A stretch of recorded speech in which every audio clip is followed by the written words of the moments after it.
Bayangkan anda adalah seorang operator radar di dalam bangka jauh di bawah tanah pergunungan Zagros. Di hadapan anda, skrin hijau berkelip dengan irama yang menenangkan. Sistem pertahanan udara S-300 yang anda kendalikan adalah antara yang tercanggih di dunia, mampu mengesan lalat yang terbang sejauh ratusan kilometer. Anda merasa selamat? Anda merasa kebal? Namun apa yang anda tidak tahu ialah di atas sana, di ruang udara yang anda sangka kosong, kematian sedang melayang senyap tanpa dikesan. Mengapa radar canggih Iran buta terhadap ancaman ini? Hari ini di Bedah Sains, kita akan membedah anatomi sang pembunuh halimunan F-35 Lightning III. Ketakutan terbesar dalam peperangan moden bukanlah musuh yang boleh anda lihat, tetapi musuh yang tidak wujud pada sensor anda sehingga peluru berpandu pertama meletupkan pintu bangka anda. Ini adalah kisah tentang fizik melawan kejuruteraan, tentang gelombang elektromagnet yang dimanipulasi untuk menipu mata elektronik. F-35 bukan sekadar pesawat, ia adalah komputer terbang yang direka untuk satu tujuan utama, dominasi mutlak. Bagaimana ia menjadikan sistem radar bernilai berbilion dolar kelihatan seperti barang mainan usang? Ayuh kita mulakan analisis. Senario kita hari ini sangat spesifik dan kritikal. Ketegangan memuncak di Timur Tengah. Iran telah mengaktifkan rangkaian pertahanan udara bersepadu mereka menggabungkan S-300 buatan Rusia dan sistem Bavar 373 buatan tempatan. Langit dipenuhi dengan gelombang radio pencari. Di pihak lain, satu skuadron F-35 bersiap sedia untuk misi SIAD, Suppression of Enemy Air Defences. Ini bukan latihan. Ini adalah ujian sebenar teknologi halimunan generasi kelima menentang perisai paling padat di dunia. Ramai yang berpendapat F-35 adalah projek pembaziran wang, terlalu mahal, terlalu rumit. Namun dalam 60 minit akan datang, saya akan membuktikan kepada anda bahawa nilai sebenar pesawat ini bukan pada kelajuannya, bukan pada kemampuan manuvernya, tetapi pada keupayaannya untuk tidak wujud.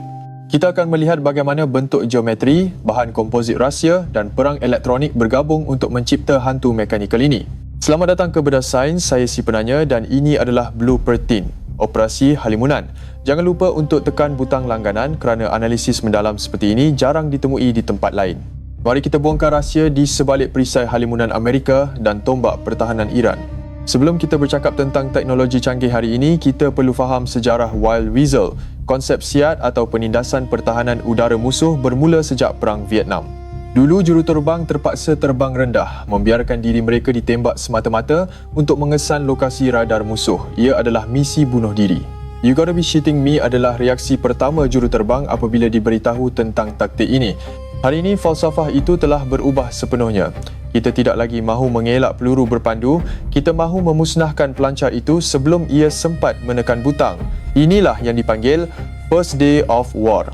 Siapa yang menguasai hari pertama, dia memenangi peperangan. Dan untuk menguasai hari pertama, anda perlu butakan mata musuh. Di sinilah F-35 masuk sebagai pakar bedah, bukan peninju. Apa sebenarnya maksud generasi kelima? Ramai orang keliru. Ia bukan sekadar halimunan. F-22 Raptor adalah raja udara ke udara, tetapi F-35 adalah raja integrasi data. Bayangkan telefon pintar berbanding telefon berputar. Pesawat generasi keempat seperti F-15 atau Su-35 adalah analog yang hebat, tetapi F-35 adalah not rangkaian digital yang terbang.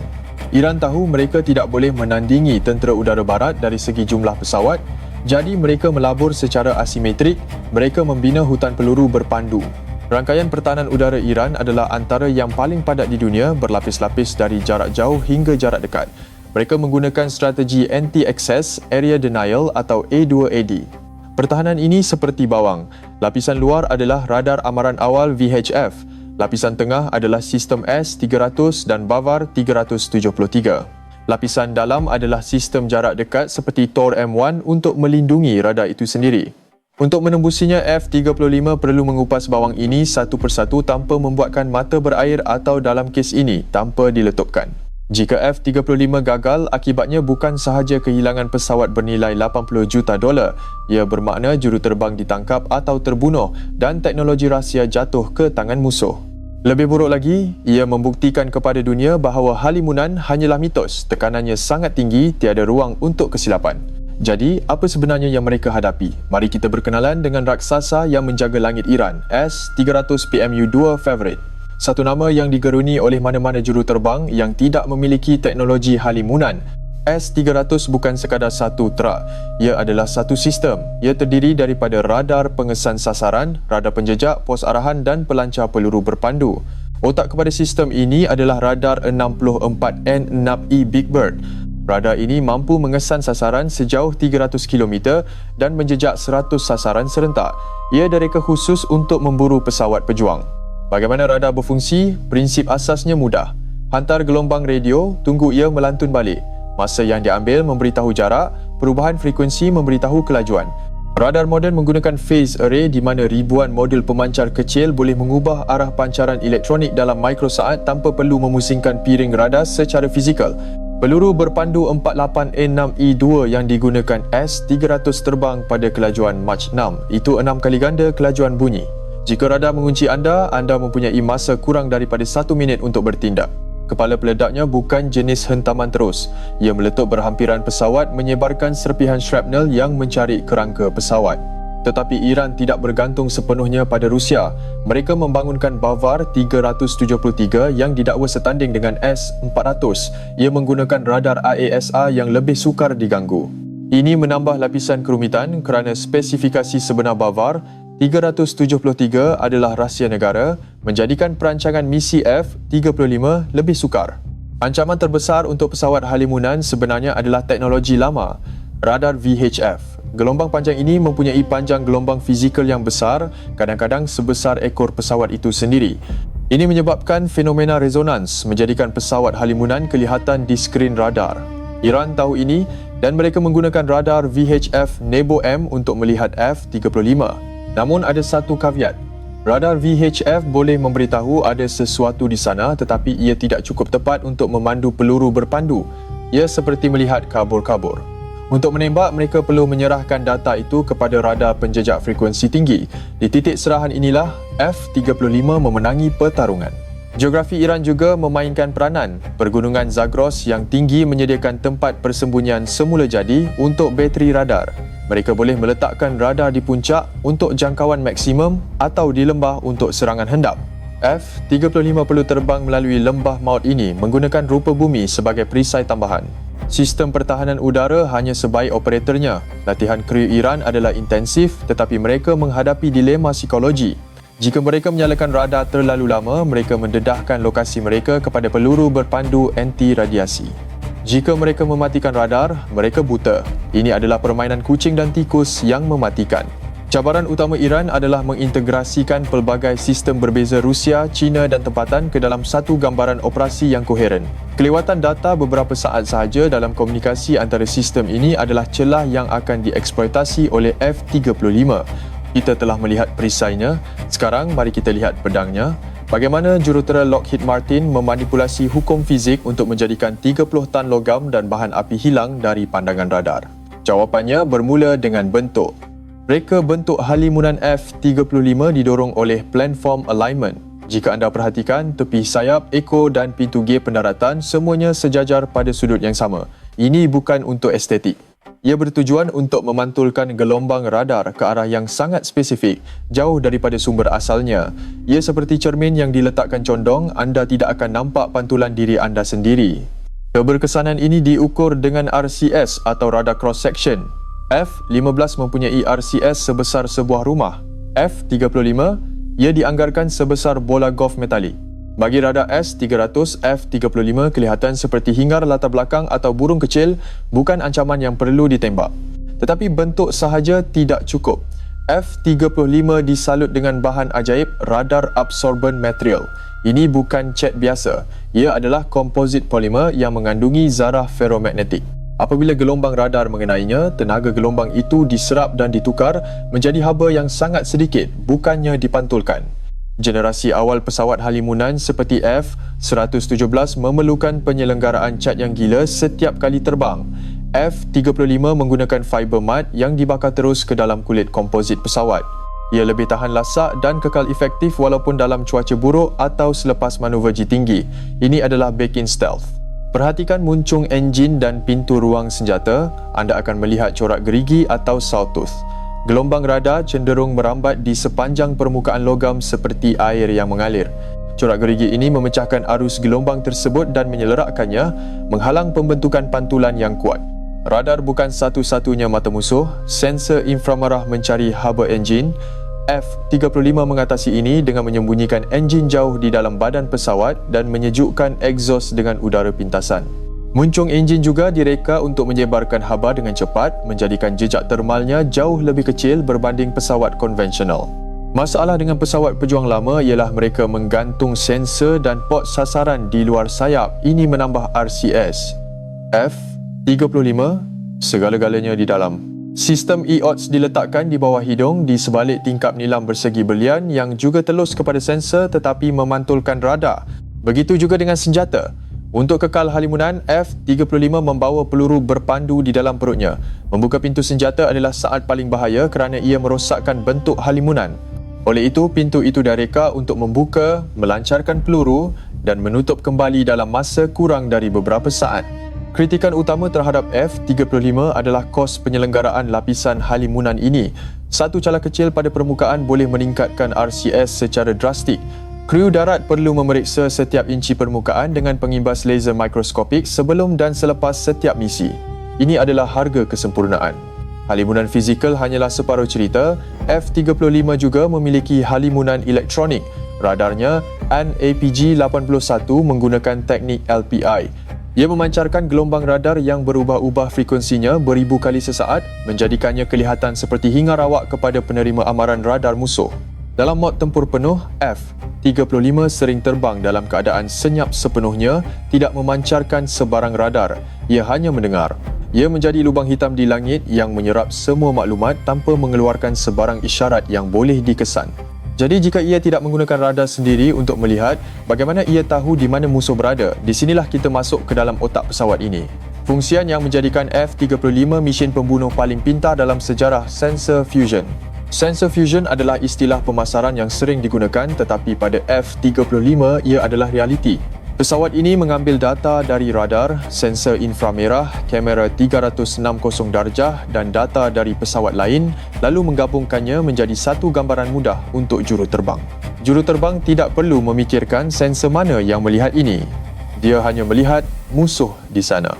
Mari kita bedah mata utamanya, radar AESA AN/APG-81. Ia bukan sekadar radar, ia adalah alat perang elektronik. Ia boleh memfokuskan tenaga mikrogelombang yang tinggi untuk membakar elektronik musuh atau memasukkan data palsu ke dalam rangkaian mereka. Ia boleh bertindak sebagai jammer sambil terus mengesan sasaran lain. Kemudian ada EOTS. Ini adalah teleskop berkuasa tinggi yang membolehkan juruterbang melihat tingkap bangunan dari ketinggian 50,000 kaki. Dalam senario menentang Iran, EOTS digunakan untuk mengenal pasti secara visual sama ada trek di bawah itu adalah pelancar S-300 atau sekadar trek logistik tanpa perlu menyalakan radar, tetapi ciri paling futuristik ialah AN/AEQ-37 DAS. 6 kamera inframerah diletakkan di sekeliling badan pesawat, memberikan pandangan sfera 360 darjah. Jika peluru berpandu datang dari belakang, DAS akan mengesannya secara automatik dan memberi amaran kepada juruterbang, malah boleh menyasarkan senjata balas secara automatik. Disebabkan DAS, juruterbang F-35 boleh melihat tembus lantai pesawatnya. Apabila dia melihat ke bawah, projektor pada topi keledarnya memaparkan imej kamera bawah badan. Lantai kokpit menjadi lut sinar. Ini memberikan kesedaran situasi yang tiada tandingan, terutamanya apabila terbang di atas wilayah musuh. Topi keledar F-35 berharga RM400,000 setiap satu. Ia bukan sekadar pelindung kepala, ia adalah ruang kerja peribadi. Semua maklumat penerbangan, sasaran dan amaran dipaparkan terus di visor. Juruterbang tidak perlu menunduk melihat instrumen. Dia hanya perlu melihat sasaran untuk menguncinya. Otak elektronik F-35 memproses lebih banyak kod perisian daripada kapal angkasa. Ia menjalankan berjuta-juta baris kod untuk mentafsir isyarat radar musuh. Ia membina pangkalan data ancaman secara masa nyata, membandingkan isyarat yang dikesan dengan pustaka ancaman yang disimpan dalam memorinya. Dalam kekacauan perang, menembak kawan sendiri adalah risiko besar. Sensor Fusion F-35 secara automatik menanda kawan dengan simbol biru dan musuh dengan simbol merah. Ia menghapuskan keraguan. Juruterbang boleh membuat keputusan hidup atau mati dalam pecahan saat dengan keyakinan penuh. Keupayaan paling menakutkan adalah geolokasi pasif. 3 buah F-35 yang terbang berjauhan boleh mengesan isyarat radar musuh yang sama. Komputer mereka kemudian melakukan triangulasi untuk menentukan lokasi tepat pemancar itu tanpa F-35 perlu memancarkan sebarang isyarat sendiri. Musuh sedang diperhatikan tetapi mereka tidak tahu. Cabaran terbesar bukanlah mendapatkan data tetapi menapisnya. Terlalu banyak maklumat boleh memeningkan juruterbang. Sistem F-35 direka untuk hanya menunjukkan apa yang penting. Jika sistem mengesan ancaman tetapi menilainya sebagai rendah, ia mungkin tidak akan mengganggu juruterbang, membiarkan dia fokus pada misi utama. Kini kita faham alatnya, bagaimana alat ini digunakan dalam pertempuran sebenar. Mari kita kembali ke senario di Iran. F-35 kini memasuki ruang udara musuh. Misi bermula. Fasa pertama, infiltrasi. F-35 tidak terbang lurus ke sasaran. Ia merancang laluan berdasarkan peta ancaman yang dikemas kini secara masa nyata. Ia menyelinap di antara liputan radar, mencari celah-celah kecil di mana gelombang radar S-300 lemah atau terhalang oleh gunung. Apabila radar musuh mula menyapu ke arah mereka, F-35 mengaktifkan sistem perang elektronik Barracuda. Ia tidak semestinya mematikan radar musuh.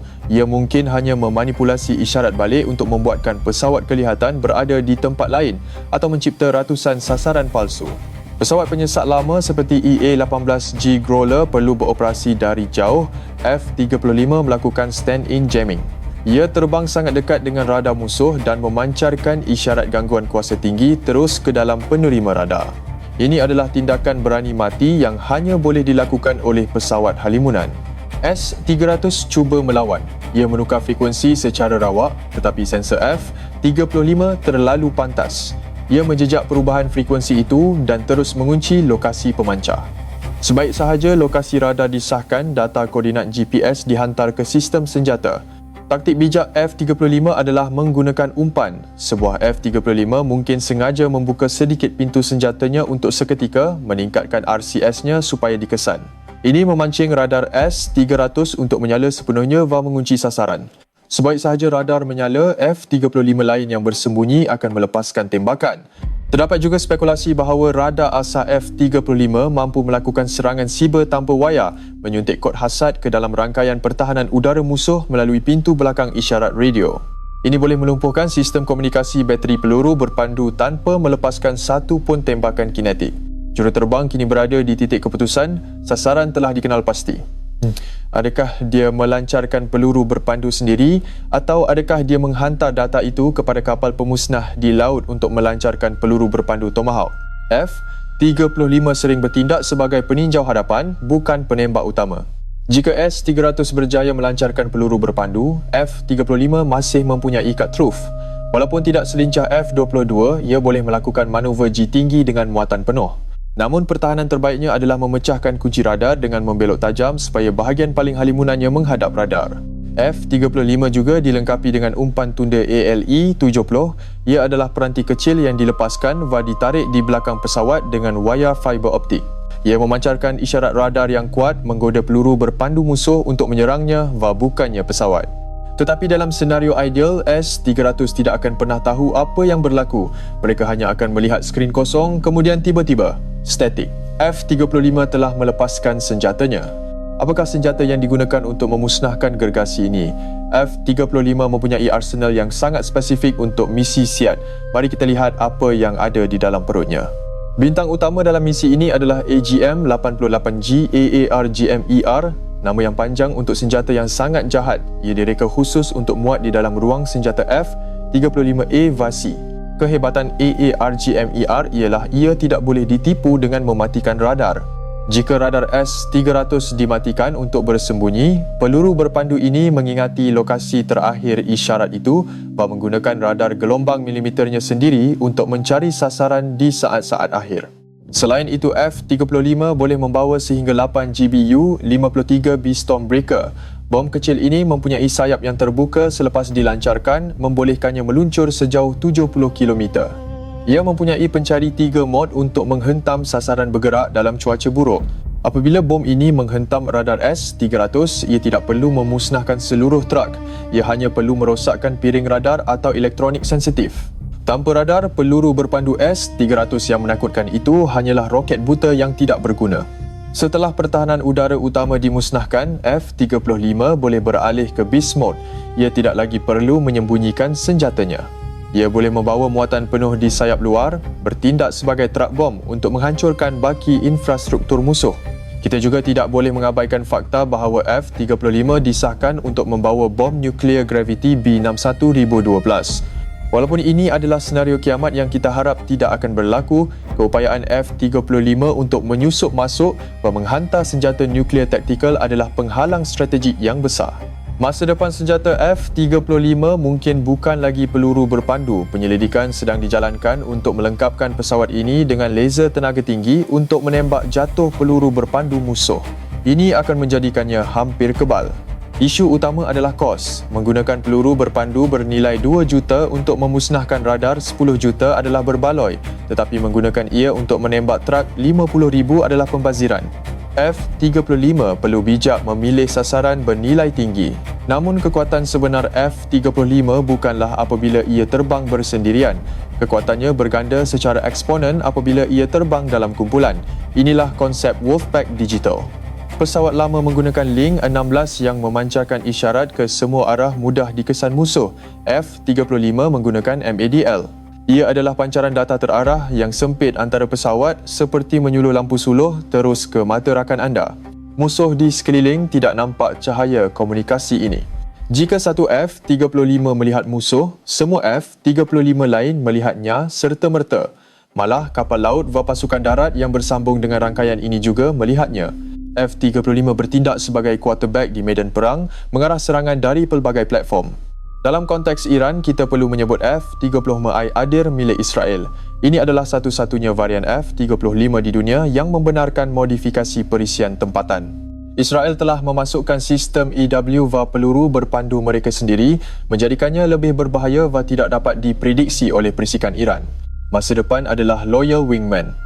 F-35 akan mengawal drone tempur tanpa pemandu seperti Valkyrie. Drone ini akan terbang di hadapan, mengambil risiko ditembak, sementara F-35 mengawal dari belakang yang selamat. Ini meningkatkan lagi kebolehan survival juru terbang. Tetapi rangkaian digital juga ada kelemahannya. Jika musuh berjaya menggodam rangkaian data ini, keseluruhan armada boleh lumpuh. Oleh itu, keselamatan siber adalah sama pentingnya dengan ketebalan perisai fizikal pesawat. Sistem ALIS memantau kesihatan setiap bahagian pesawat dan memesan alat ganti secara automatik sebelum ia rosak. Walaupun sistem ini mempunyai banyak masalah teknikal pada awalnya, ia bertujuan memastikan F-35 sentiasa bersedia untuk terbang. F-35 digunakan oleh banyak negara sekutu AS Raka Asyad. Ini bermakna dalam konflik besar, F-35 dari negara berbeza boleh berkongsi data dengan lancar, membentuk satu pasukan udara multinasional yang besar dan bersepadu. Jadi apa kesimpulannya? Adakah S-300 Iran tidak berguna? Tidak juga. Ia masih mematikan untuk pesawat generasi ke-4. Tetapi menentang F-35, ia adalah pertarungan yang tidak adil dan itulah tujuannya. AS tidak mahu pertarungan yang adil. Mereka mahu dominasi total. F-35 direka untuk memastikan bahawa jika perang meletus, ia akan berakhir dengan cepat dengan kemusnahan maksimum pada pihak musuh dan kerugian minimum pada pihak sendiri. Namun, teknologi pertahanan tidak pernah tidur. Radar kuantum dan sensor baru sedang dibangunkan untuk mengesan pesawat halimunan. Kelebihan F-35 mungkin tidak kekal selamanya. Ini adalah perlumbaan senjata yang tidak berkesudahan. Dengan harga $1 triliun untuk keseluruhan program, F-35 adalah eksperimen ketenteraan termahal dalam sejarah manusia. Adakah ia berbaloi? Jawapannya hanya akan diketahui apabila ia benar-benar diuji dalam perang skala besar menentang musuh yang setanding. Apa yang pasti, kehadiran F-35 telah mengubah kalkulus geopolitik di Timur Tengah. Ia memaksa Iran untuk berfikir dua kali dan memberi keyakinan kepada sekutu Amerika Syarikat. Ia adalah senjata psikologi sehebat senjata fizikalnya. Bagaimana menurut anda? Adakah taktik umpan dan serang yang kita bincangkan tadi akan berkesan dalam realiti atau adakah S-300 mempunyai kejutan tersembunyi? Tinggalkan pendapat taktikal anda di ruang komen di bawah.